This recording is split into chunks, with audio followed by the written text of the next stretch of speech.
Hi everyone, welcome back to my YouTube channel. ನಿನ್ನೆ ವಿಡಿಯೋದಲ್ಲಿ ನಾವು ಅಧ್ಯಾಯ 4 ವೇದಕಾಲದ ಸಂಸ್ಕೃತಿ ಅನ್ನೋ ಒಂದು ಲೆಸನ್ ಬಗ್ಗೆ ತಿಳ್ಕೊಂಡಿದ್ವಿ. ಇನ್ನು ಇವತ್ತಿನ ವಿಡಿಯೋದಲ್ಲಿ ಅಧ್ಯಾಯ 5 ಹೊಸ ಧರ್ಮಗಳ ಉದಯ. ಇದರಲ್ಲಿ ಬೌದ್ಧ ಧರ್ಮ ಮತ್ತು ಜೈನ ಧರ್ಮ ಅಂತ ಎರಡು ಧರ್ಮಗಳು ಬರ್ತವೆ. ಇವತ್ತಿನ ವಿಡಿಯೋದಲ್ಲಿ ನಾವು ಬೌದ್ಧ ಧರ್ಮದ ಬಗ್ಗೆ ತಿಳ್ಕೊತಾ ಹೋಗೋಣ. ಮೊದಲನೇ ಪ್ರಶ್ನೆ, 2600 ವರ್ಷಗಳ ಹಿಂದೆ ಗಂಗಾ ಬಯಲಿನಲ್ಲಿ ಎಷ್ಟು ಧರ್ಮಗಳು ಉದಯಿಸಿದವು? A 76, B 48, C 88, D 62. ಇದಕ್ಕೆ ಆನ್ಸರು ಡಿ 62 ಧರ್ಮಗಳೇನಿದಾವಲ್ಲ ಇವು 2600 ವರ್ಷಗಳ ಹಿಂದೆ ಗಂಗಾ ಬಯಲಿನಲ್ಲಿ ಉದಯಿಸ್ತವೆ. ಮುಂದಿನ ಪ್ರಶ್ನೆ, ಬೌದ್ಧ ಧರ್ಮದ ಸ್ಥಾಪಕರು? A Gautama Buddha, B Mahavira, C Ashvasena, D Parshvanatha. Answer ಇದಕ್ಕೆ ಎ ಗೌತಮ ಬುದ್ಧ. ಇವರು ಬೌದ್ಧ ಧರ್ಮದ ಸ್ಥಾಪಕರಾಗಿದ್ದರು. ಇನ್ನು ನೆಕ್ಸ್ಟು, ಬುದ್ಧನನ್ನ ಕುರಿತು ಭವಿಷ್ಯ ನುಡಿದವರು? A Charaka, B Asita Muni, C Vasugupta, D Sushruta.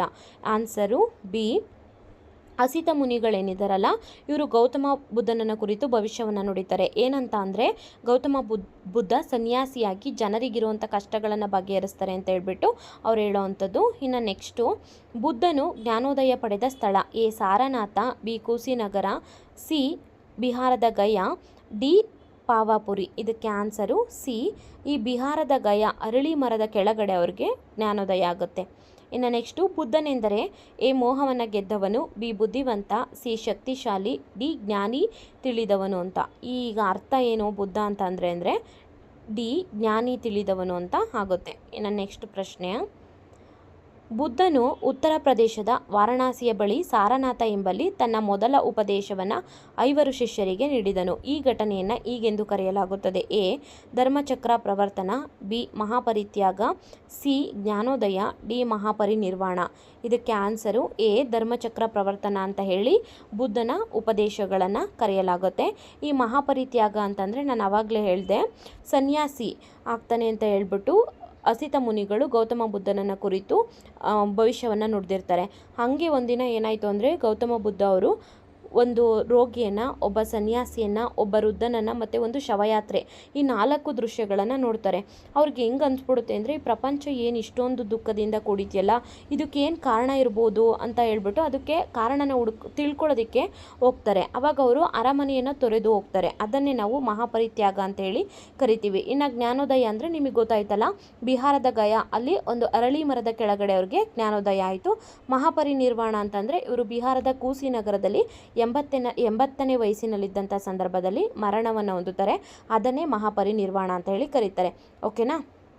ಇನ್ನು ನೆಕ್ಸ್ಟ್ ಪ್ರಶ್ನೆ ನೋಡಿ, ಬುದ್ಧನ ಉಪದೇಶಗಳನ್ನು ಅವನ ಶಿಷ್ಯರು ತ್ರಿಪೀಠಕಗಳಲ್ಲಿ ಸಂಗ್ರಹಿಸಿದರು.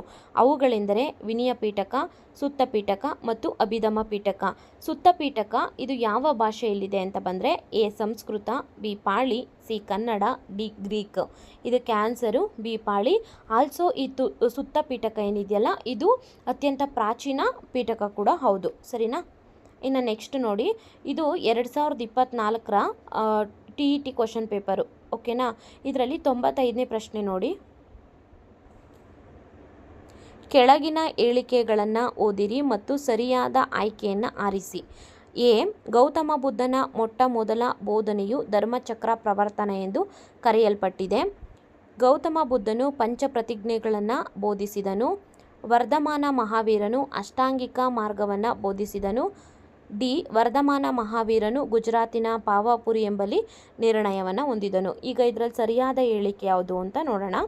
ಮೊದಲನೇದು, ಗೌತಮ ಬುದ್ಧನ ಮೊಟ್ಟ ಮೊದಲ ಬೋಧನೆಯು ಧರ್ಮಚಕ್ರ ಪ್ರವರ್ತನ ಎಂದು ಕರೆಯಲ್ಪಟ್ಟಿದೆ.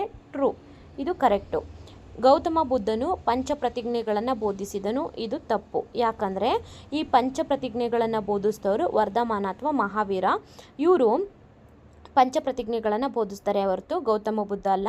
ಆ ಪಂಚಪ್ರತಿಜ್ಞೆಗಳು ಯಾವುದ್ಯಾವುದು ಅಂದರೆ ಸತ್ಯ, ಅಹಿಂಸೆ, ಆಸ್ತೇಯ, ಅಪರಿಗ್ರಹ ಮತ್ತು ಬ್ರಹ್ಮಚರ್ಯ. ಇದನ್ನು ಬೋಧಿಸಿದಂಥವರು ವರ್ಧಮಾನ ಮಹಾವೀರ. ಇನ್ನು ವರ್ಧಮಾನ ಮಹಾವೀರನು ಅಷ್ಟಾಂಗಿಕ ಮಾರ್ಗವನ್ನು ಬೋಧಿಸಿದ್ರು. ಇಲ್ಲ, ಇದು ಕೂಡ ತಪ್ಪು.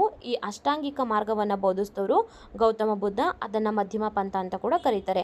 ಇನ್ನು ಡಿ ವರ್ಧಮಾನ ಮಹಾವೀರನು ಗುಜರಾತಿನ ಪಾವಾಪುರಿ ಎಂಬಲ್ಲಿ ನಿರ್ಣಯವನ್ನು ಹೊಂದಿದರು. ಇದು ಕೂಡ ತಪ್ಪಾಗಿದೆ.